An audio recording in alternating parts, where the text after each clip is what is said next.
बिहार में अजब प्रेम की गजब कहानी आप सबको सुनाने जा रहा हूं दोस्तों। यह कोई कहानी नहीं, यह हकीकत है। एक चाय वाले ने 4 बुजुर्गों से किया प्यार, 5वें की एंट्री से मचा बवाल। हाँ दोस्तों, यह हकीकत कहानी है। इस कहानी को मैं विस्तार से आप लोगों के पास रख रहा हूं। अगर पसंद आएगा तो लाइक, कमेंट और चैनल को जरूर सब्सक्राइब कर लीजिएगा दोस्तों। यह अजब प्रेम की गजब कहानी एक 30 साल की विधवा चाय वाली और उसके 4 बुजुर्ग दीवानों की है। सामंजस्य ऐसा कि एक दूसरे की खातिर प्रतिद्वंदता बिल्कुल ही समाप्त कर ली थी। अच्छे से पांचों की प्रेम कहानी आगे बढ़ रही थी, बिल्कुल ठहरे हुए पानी की तरह। इतने में लगभग 2 माह पहले 75 साल के 5वें बुजुर्ग की एंट्री हुई।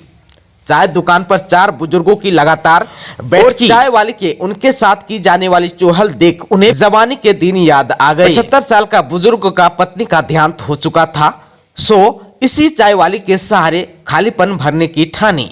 एक दिन उसे मन की बात कह डाली। चारों दीवानों से आगे बढ़कर कह दिया, अब शेष जीवन उसी के साथ बिताना चाहते हैं। साथ मिला तो वे उसके घर आने जाने भी लगे। यही बात चारों दीवानों को खलने लगी।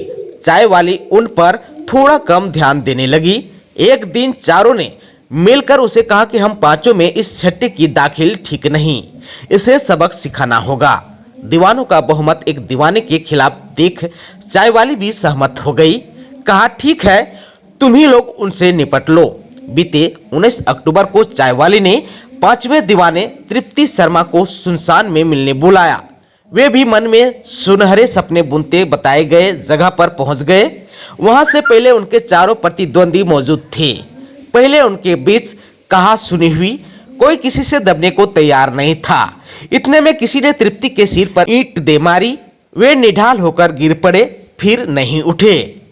नतीजतन चाय वाली समेत उसके चारों दीवाने इस हत्या में सहभागी हो गए। सबने मिलकर पहले सबका चेहरा ईंट से कुचकर बिगाड़ा ताकि पहचान ना हो। फिर अस्थवा के पॉलिटेक्निक कॉलेज के निकट बन रहे एक घर की पानी टंकी में शव डाल दिया। उधर अस्थवा बाजार निवासी तृप्ति शर्मा के घर वालों ने 2 दिन उन्हें ढूंढा। इसी बीच 21 अक्टूबर को पानी टंकी से उनका शव बरामद हो गया। मृतक के बेटे मिट्ठू कुमार ने उसी दिन पिता की हत्या की प्राथमिकी अस्थवा थाने में दर्ज कराई थी। आरोपित अज्ञात थे। पुलिस के लिए यह ब्लाइंड केस था। उनका किसी से कोई झगड़ा भी नहीं था और न ही कभी किसी आपराधिक मामले में संलिप्तता थी। शक की सुई घूमकर फिर पॉलिटेक्निक कॉलेज के निकट चाय बेचने वाले पर जा रही थी, जहां तृप्ति शर्मा के अक्सर आने जाने की सूचना मिली। पुलिस अकेली विधवा पर बिना पुख्ता प्रमाण के हाथ डालने से हिचक रही थी। सुराग का एक ही जरिया तृप्ति शर्मा का गायब मोबाइल था। हत्या के बाद से उनका मोबाइल गायब था, नंबर भी बंद बता रहा था। फिर भी पुलिस ने उस नंबर को सर्विलांस पर डालकर रखा था। नंबर के साथ मोबाइल का IMEI नंबर भी संलग्न कर रखा था। जब कांड के 1 माह से अधिक गुजर गए तो चाय वाली समेत सभी आरोपित निश्चित हो गए कि अब वे पकड़े नहीं जाएंगे। बेफिक्री के आलम में एक दिन चाय वाली ने तृप्ति के मोबाइल को ऑन कर दिया। फिर क्या था, पुलिस को पुख्ता लोकेशन मिल गई।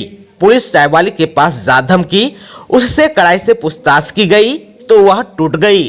उसके पास से मोबाइल बरामद कर लिया गया और बुढ़ापे में अनैतिक लालसा, उसको बढ़ावा और छल के लिए कत्ल की पूरी कहानी सामने आ गई।